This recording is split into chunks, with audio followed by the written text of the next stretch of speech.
If you are hearing concepts that you agree with logically, with your thinking mind, you agree with these things, and yet you're finding it really hard to apply these things in life, then you know that your subconscious does not agree with that. It does not believe it.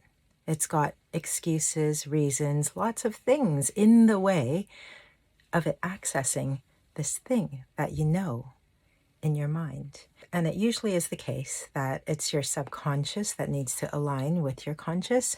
Sometimes it's your conscious that needs to align with your subconscious. So, for example, suppose in your thinking mind, you're thinking lots of judgments about a person and you are speaking of them badly, thinking of them badly. I've got lots and lots of reasons why. They are just not a good person and not worthy of your compassion. And yet, when you do that, your body does not feel good. That would be an example of like your conscious needs to align with what you know in your body, what your subconscious is telling you. And so like it goes both ways, but regardless of which part of you needs to align with which other part of you, when all of you is aligned, when your conscious and subconscious are aligned, that's when you feel good, no matter what. Like you feel good when everything's in alignment. And that means that all the parts of you support each other, are going the same direction, accept each other. And you feel bad when any part of you rejects any other part of you. Or it's not even just about rejection, it's about disconnection as well.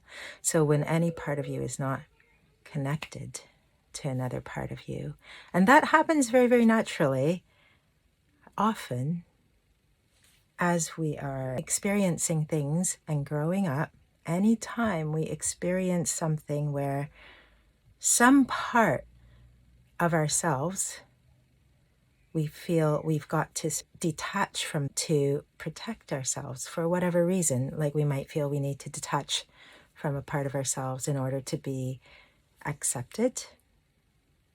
We might feel we need to detach from a part of ourselves because that part is dangerous or not allowed. We might see something happen.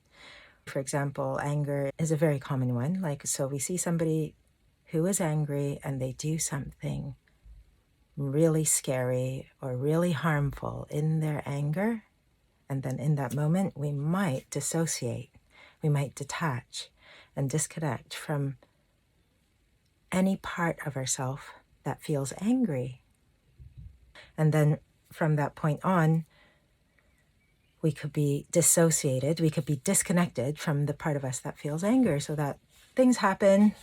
The part of us that would get angry about it is angry, but we're disconnected, so we can't sometimes feel the anger or see it. That is a problem. When we're disconnected from any parts of ourselves, that's really problematic because it feels bad.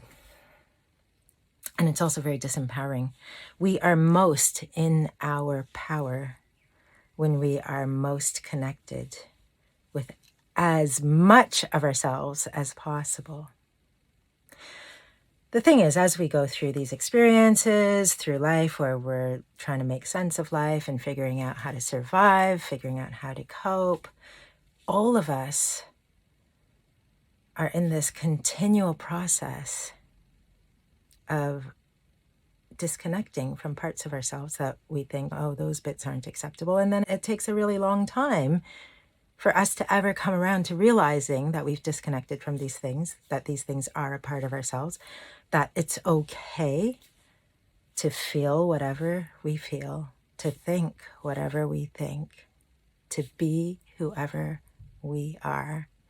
It can take a very long time to come back full circle to that place where we actually connect back up to everything in ourselves. And that process we call healing.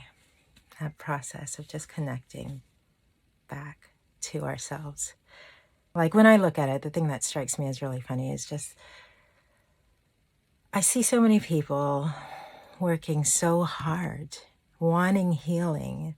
They want to feel better. They want to be better. Something is missing. They don't know what. They want to feel more fulfilled or more satisfied. They want to be more something. They want to be more living into their potential. They want to be more connected. They want to be in the power of who they are.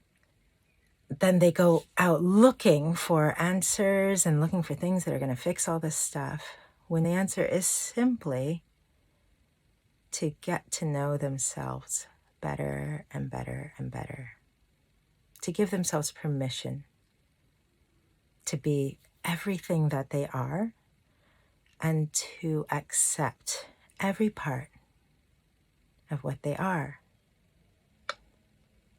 It's not that they have to go do something more. It's not that they have to do things in a better way. It's not that they have to get better at anything. And yet they go out kind of looking for this stuff, when really it is simply about stopping that internal resistance against yourself. All the work that you do, the really, really hard work that you do to keep separation within yourself. Okay, practical examples. Always into the practical examples. Let's have a look at self-acceptance, which is, inextricably linked with this process of connecting to all the parts of yourself, to exercising all the parts of yourself, giving all the parts of yourself full permission to exist and express and be. Let's have a look at that. You can't separate that out from self-acceptance. In fact, maybe those are kind of synonymous. The problem with chasing self-acceptance is that a lot of people confuse self-acceptance with positive judgment. Self-acceptance is not positive judgment. Self-acceptance is the willingness to not judge, positively or negatively. I remember having a conversation with someone last year who he felt really badly about how he looked. He felt really badly about his body and the way he looked. And he had been that way his whole life. I'm not saying that you need to pretend that you actually like things about yourself that you don't like. You liking certain things about yourself and not liking things about yourself, that's you just generating judgment. That's just your mind making judgments about yourself, like all that stuff, all the judgments that come up. Those are just a byproduct of your state and your story. I'm going to get into this in another video because it is such a good model for looking at things, and it's the Tony Robbins state, story, strategy model. So story is like meaning. The meaning you give to anything and everything, the beliefs that you hold, those are going to naturally create thoughts. So when you have thoughts that are just like, I don't like this, I like this, I don't like this, I don't like this, like that's not a problem. Those thoughts are not a problem. Those thoughts are a clue. There's a difference.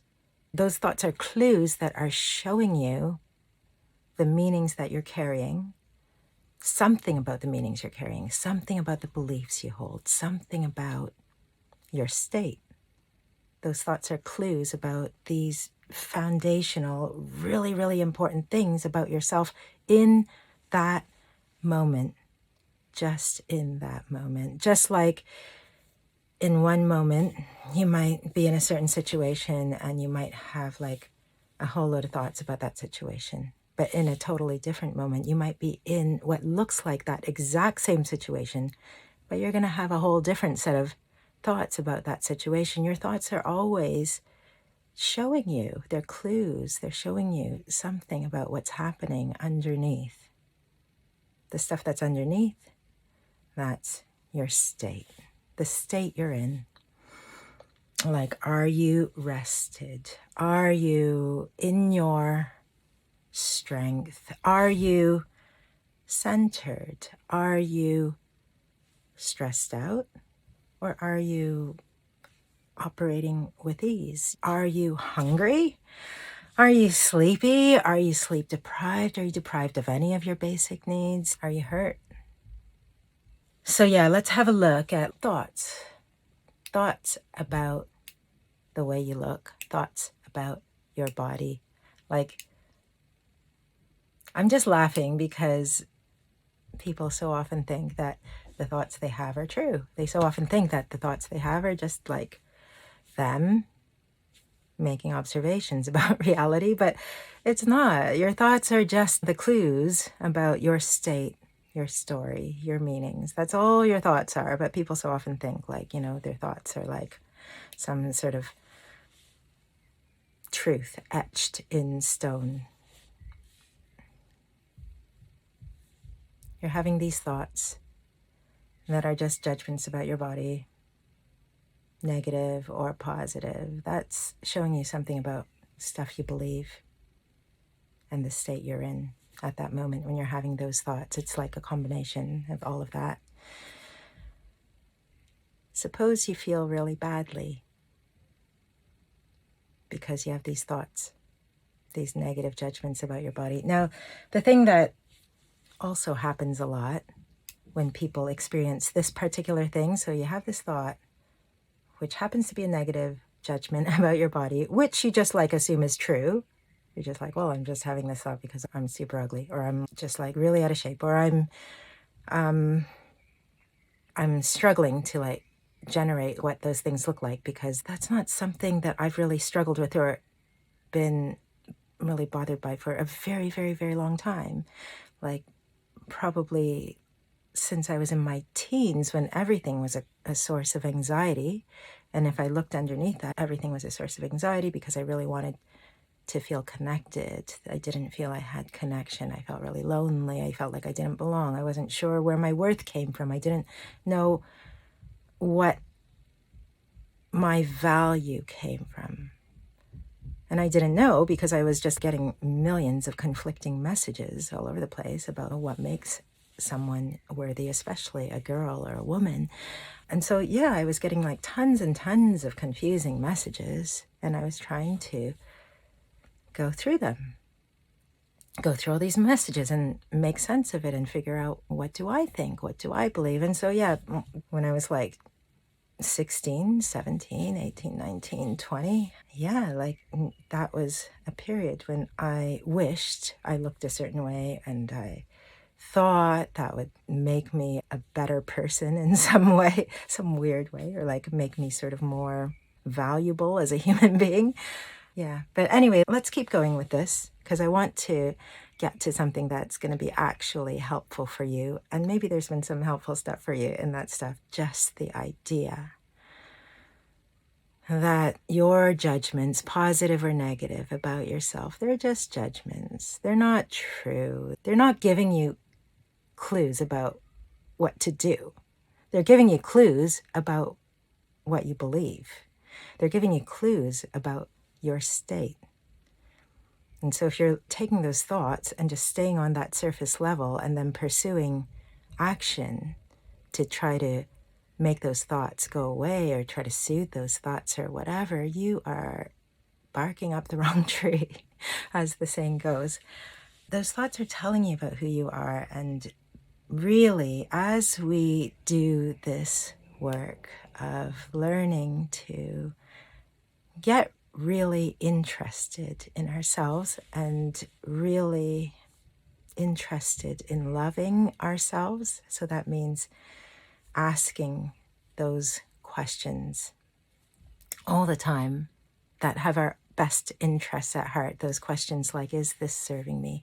Is this thought serving me? Is my behavior serving me? What can I do to support myself? What can I do to accept myself? What can I do to help myself? What do I need?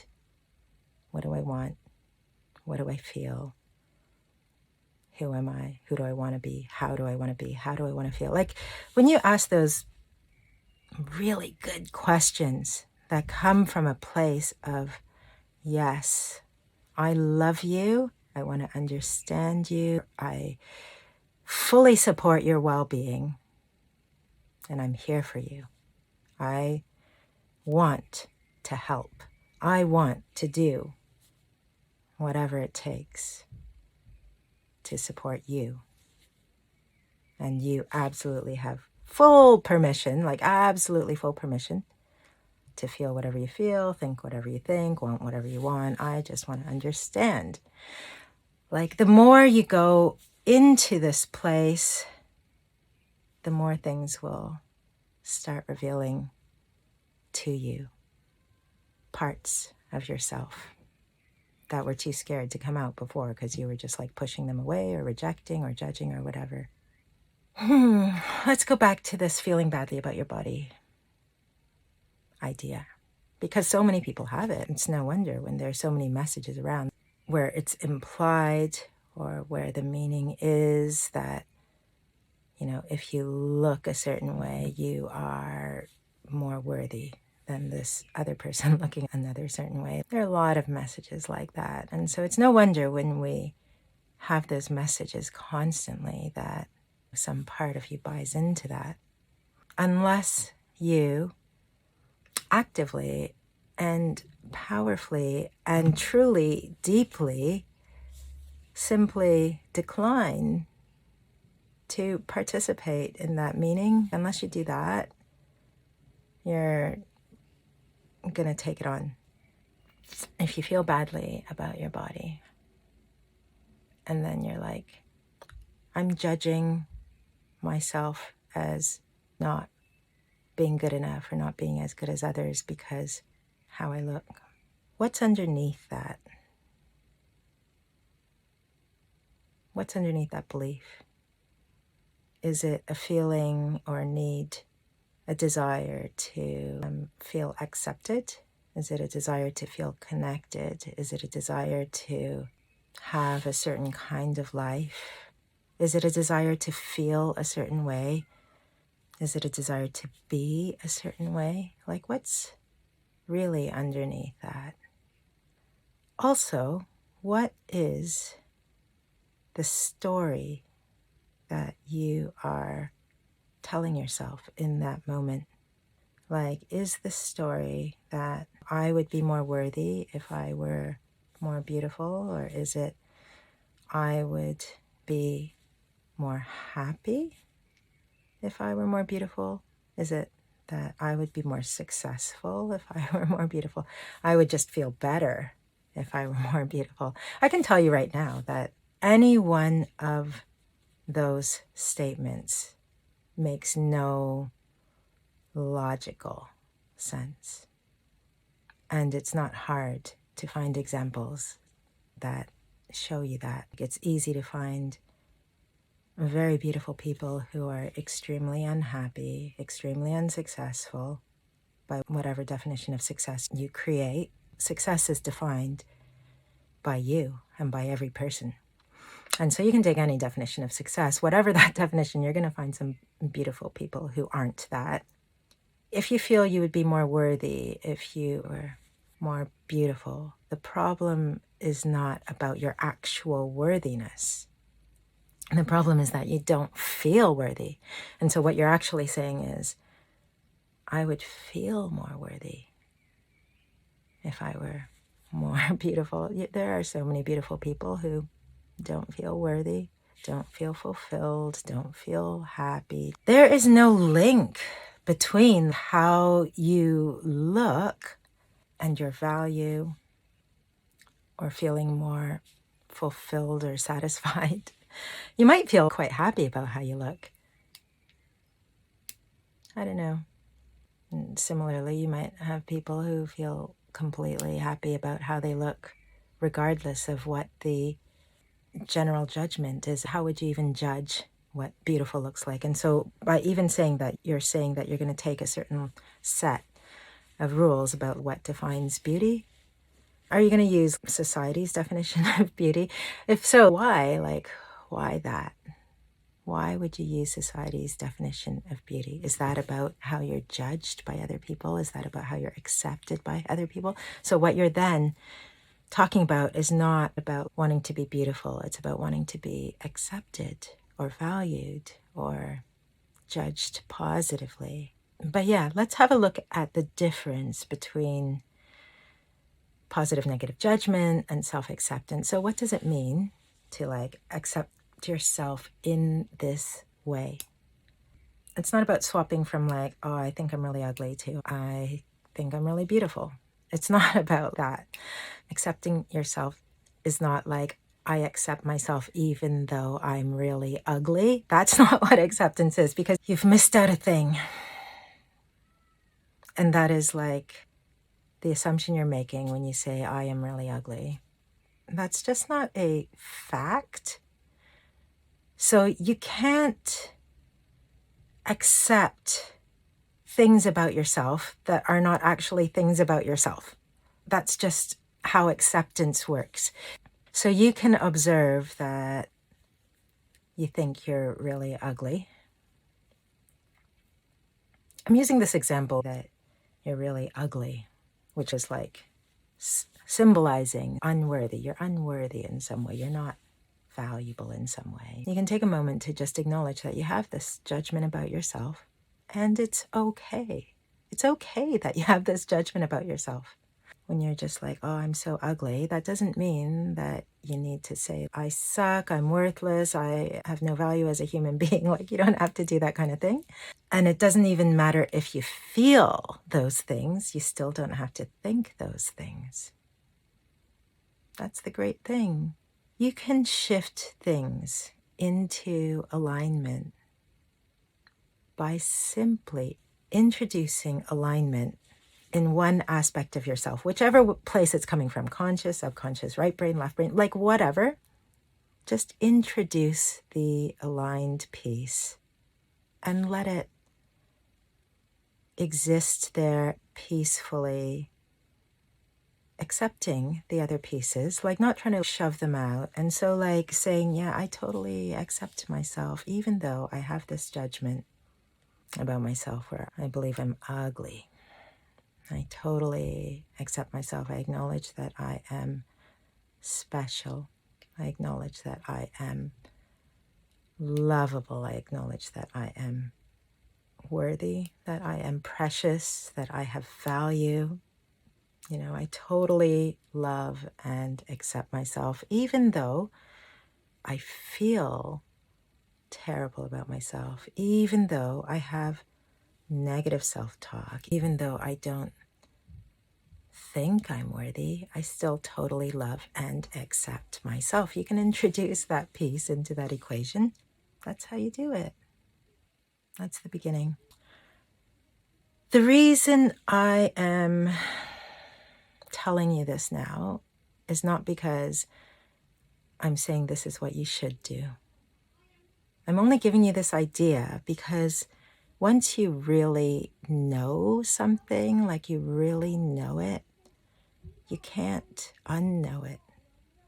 Because when you know this, when you feel resonant with what I'm saying, you'll just start doing it. Like even without masses of self-discipline, you'll just start doing it in your way. And so if you happen to be a more disciplined person, you'll start doing it in a more disciplined way. If you happen to not be such a disciplined person, then you'll do it in your own sort of creative, fluid, sort of flowing, spontaneous way. And my job here is just to hold up these ideas and to just hold up this sort of spotlight on what's happening so that you can see stuff and you can do what you want with that. And if you recognize that actually the stuff you've been doing. Like suppose you feel really badly about your body, and then as a result you've just been chasing diets your whole life, or trying to like do stuff to create a body that you would judge more positively. Like if you've been doing that your whole life and failing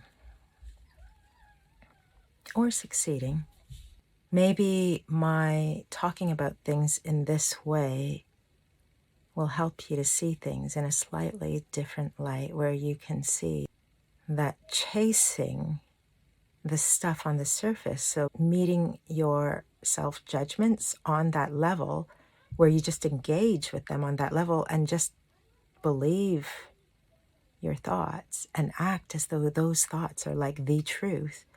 If you act like those thoughts actually are the truth of the universe, then basically you're just reinforcing the beliefs that are holding up and producing those thoughts and judgments. You're just going to end up always living a life where those sorts of judgments about yourself are a part of it. That's the problem with taking aligned action. It's incredibly powerful. So when I say aligned action, it means like, what implied beliefs are there in your actions? Like if you're dieting and you're trying to get thin or whatever, or muscular or whatever it is, what beliefs are underneath that? And I'm not saying that it's bad for you to really take care of your body and exercise your body. It kind of doesn't even matter what the judgment is, if it's about your body or your abilities or how you do at work or like whatever. It doesn't matter what the actual thing is. The thing that matters is what's underneath, what belief, what story, what meaning is underneath those judgments. And then are your actions aligned with believing that? So are you reinforcing? Because really, the road to integration, the road to everything connecting up so that you are like crazy powerful, the road to that involves taking more and more aligned action and becoming more and more aware of when actions aren't aligned. The road to full alignment involves alignment. I guess that sounds pretty obvious. That means that when you notice any kind of self-judgment, it means there's stuff that you're carrying, state and story, that's producing stuff that's not aligned with self-acceptance. And that's okay. Like, that's okay if your state and story are producing that, right? Because self-acceptance means you accept whatever's there. But aligned action with self-acceptance means that you focus your energy and attention somewhere else. You acknowledge, oh my God, I feel really badly about my body and I'm having these critical judgmental thoughts about my body. Okay, I love and accept myself fully despite that.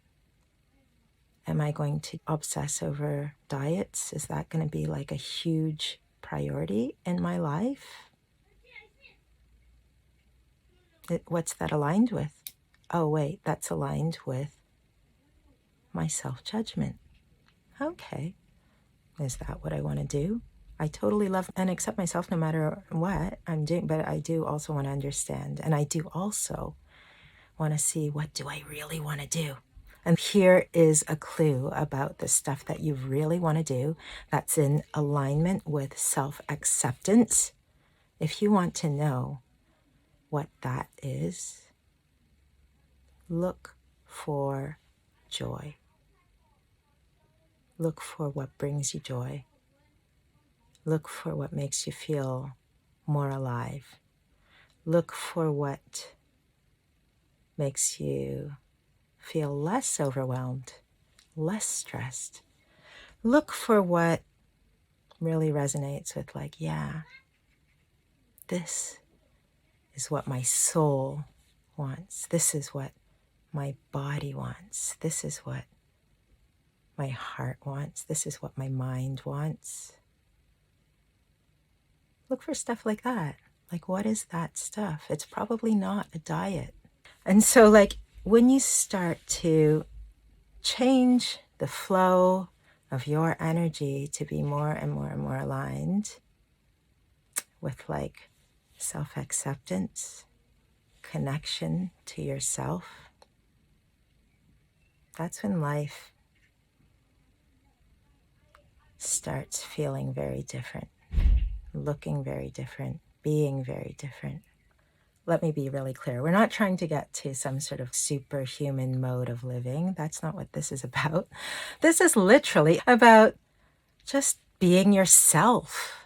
Is that an idea that you can get on board with? Do you think it would be all right to live your life as yourself? You get one life. And in this life, do you think you could be okay with having a look at what it's like to just be yourself in this life? What does that look like? And yeah, there's this idea of like your highest self, your best self. I like it because it can be quite inspiring to think about that. You know, what's my highest self? What's my best self? Like, it's a cute idea. But sometimes, again, that can lead us off track. We just have to keep looking out for when we take good ideas and then we add on to them any element that disconnects us from anything that is us. So that means like any temptation to wish we weren't a certain way, any temptation to wish that we were like someone else, any temptation to do anything that's outside of being really interested in accepting everything that is about us.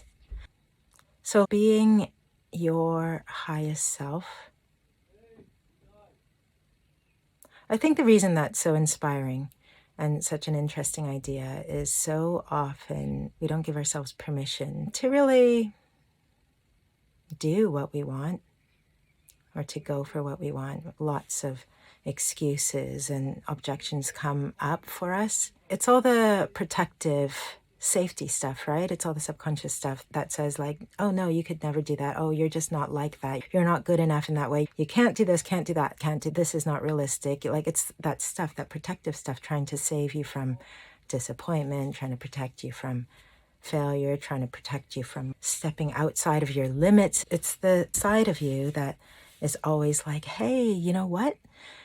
You're alive right now. You're okay. No wild animal is eating you now, and you're not in danger that anytime soon. Let's not rock the boat. It's that part of yourself that's just like, let's lay low. Let's stay exactly how we are now. And the bits about our lives, like the bits of our experience and what we're doing and what's going on around us, the bits that we're not super keen on, let's just not like do anything about that.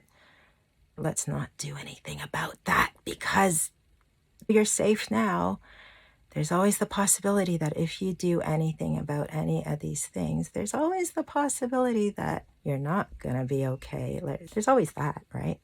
That part of ourselves, very well-meaning, lots of positive intentions, that part of ourselves is always in operation, and it's not a bad part of ourselves. Again, all this stuff just needs to be acknowledged, accepted, loved. Acknowledging, accepting, and loving that part of ourselves doesn't mean doing everything that it says. So it doesn't mean, oh, okay, I'll just stay small. It's kind of like, accepting and loving your toddler does not mean handing them chocolate every time they ask for chocolate, right? It means saying, hey, do you know what? Ask for chocolate all day long. I still love you. I still accept you. That's kind of like that part of ourselves that brings up all the excuses and reasons and whatever to stop us from taking aligned action that's aligned with our most powerful selves, our most joyful selves, our most expanded selves, our most powerful selves are not afraid of pain. They don't like pain. Nobody likes pain and wants pain. They don't love it, but they're not afraid of it. They know that they can handle it. So I was saying, taking aligned action to become more and more and more and more aligned in every way, with self-acceptance and wanting to understand ourselves, loving ourselves no matter what, radically accepting everything about what you think, feel, do, say. Taking aligned action with accepting everything, it's not an end goal. It's not that you're trying to become perfect. That's not what it's about. And it doesn't mean that you're working to become this thing, this idea of what your highest self is. That's not what it is. The more aligned you become, the more dynamic you become, the more you change. And this is how this works. So, okay, you've got all these different parts to you. Your subconscious mind, your conscious mind, your right brain, left brain, your body, your psyche. Being aligned means all those parts are in agreement and harmony and accept each other and push in the same direction. Like if you imagine all the different parts of yourself as being like 100 different people, right? Suppose there's an object, like a massive big object, right? Let's make it a boat. Yeah, a huge ship. Everyone's on it. Everyone's got an oar. And with their oar, they get to try to go the direction that they want. And this massive group of parts of yourself, each bit has an oar and is paddling in a different direction. That huge ship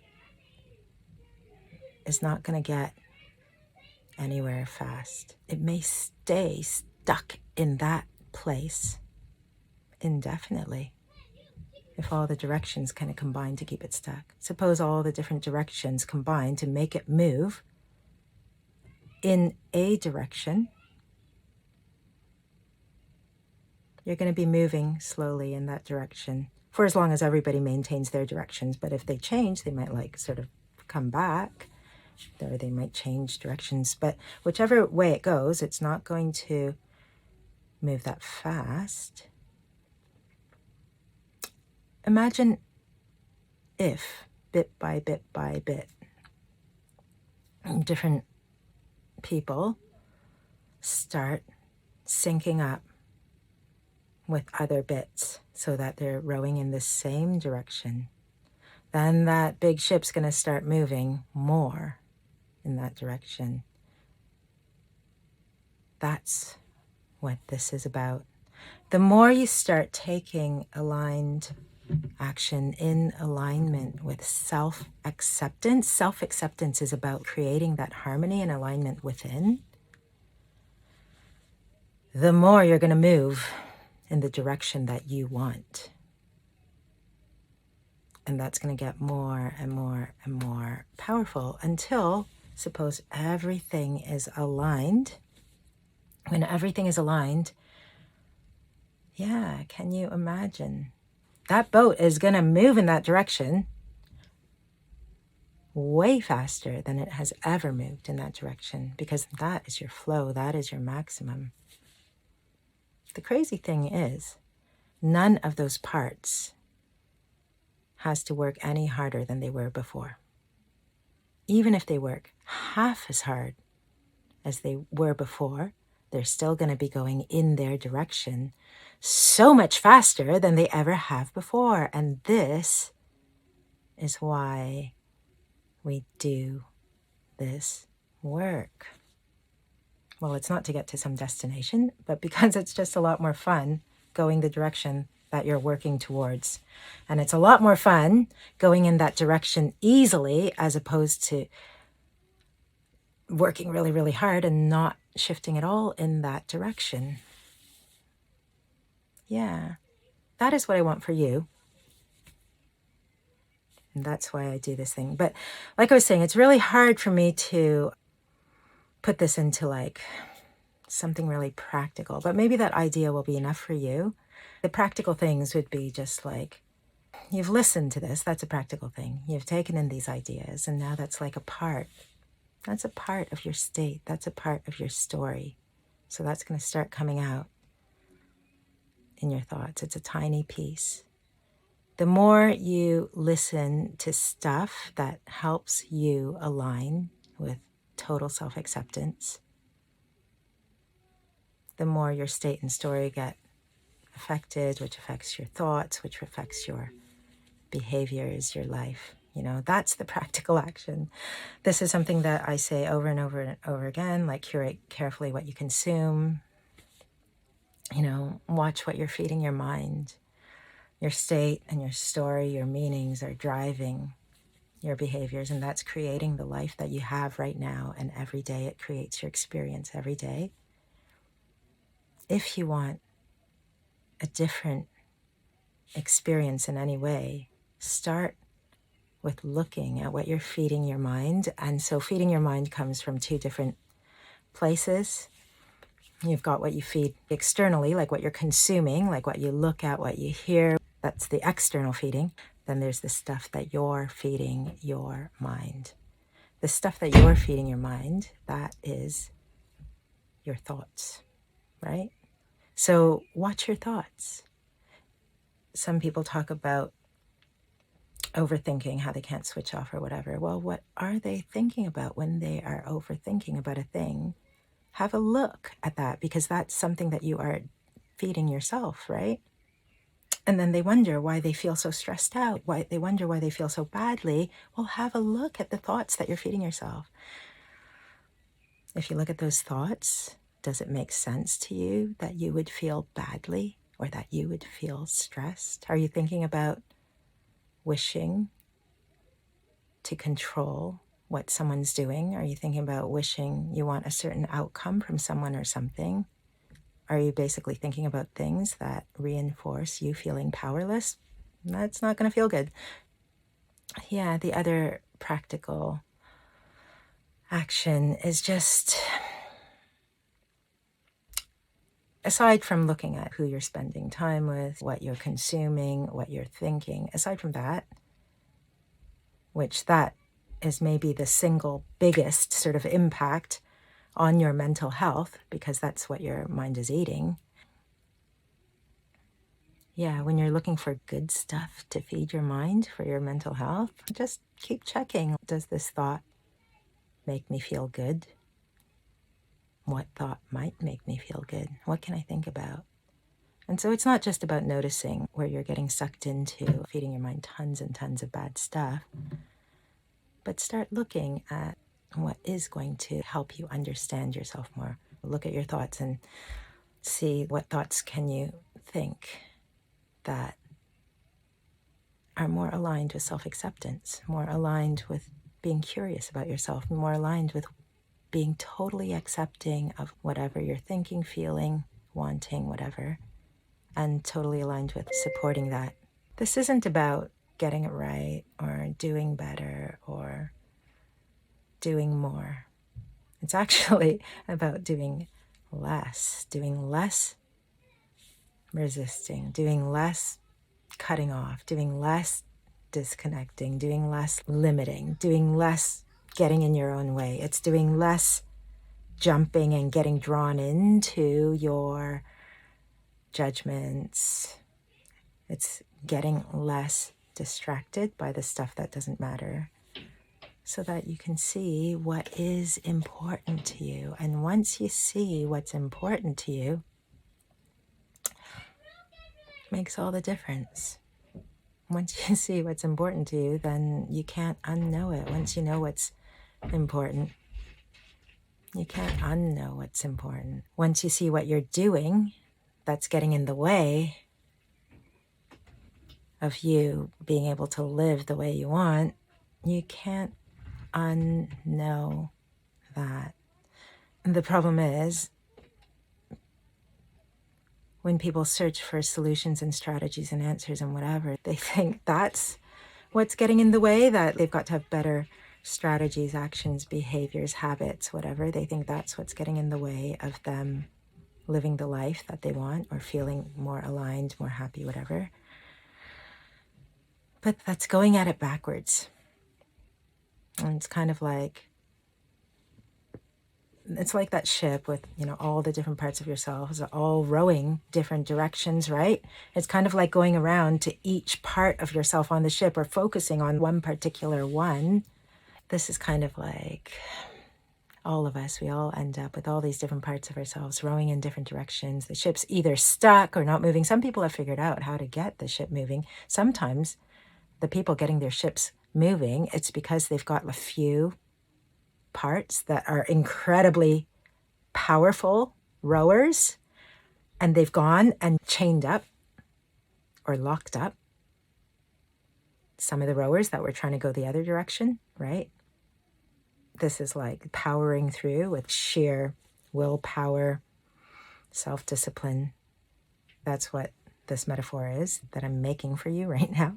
And so you get some people getting some results and going in certain directions that they consciously want because they have sort of managed to really restrain and take care of subconscious objections in a certain way and box them up and whatever. The problem is that all those people on the ship, even if you're getting them to work in a way that's moving you in the direction you want, all those people are a part of you.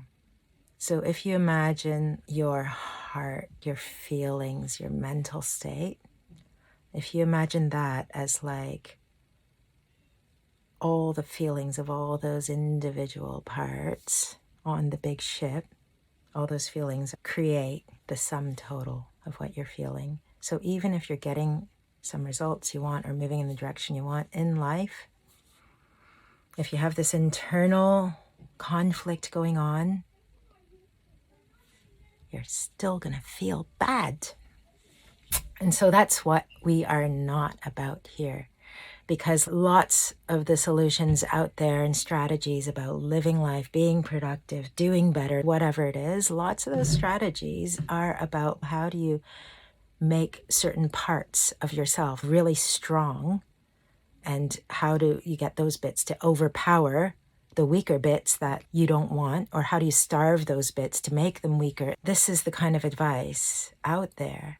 So there are a lot of people following these strategies, but they're not addressing how badly they feel still, that it's actually not created the release of, all of that joy and peace and all the amazing stuff that naturally flows when all the parts of yourself are allowed to fully, freely express themselves, and when they all start aligning to all go in the same direction so that it's easy and you're going faster than you could have ever imagined possible. You are dynamic. Life is dynamic. You are growing and thriving and being, and you feel great, and you're not denying yourself in order to get that result.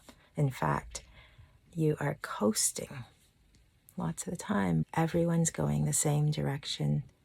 You're not spending so much energy just fighting yourself or trying to ignore yourself or hide parts of yourself or deny yourself or just avoid and lock away and not see.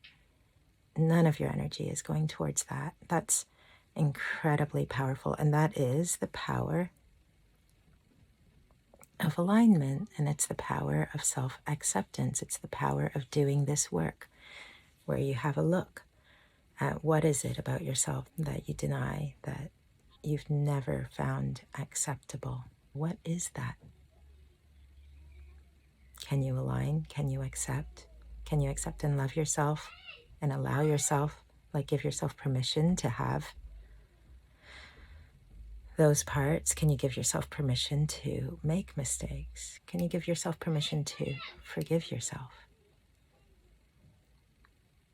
These are the powerful things that create that complete internal alignment that then looks like you living in flow, you living powerfully, able to meet anything that life throws at you, and you moving purposefully in a direction that all of you wants to go in.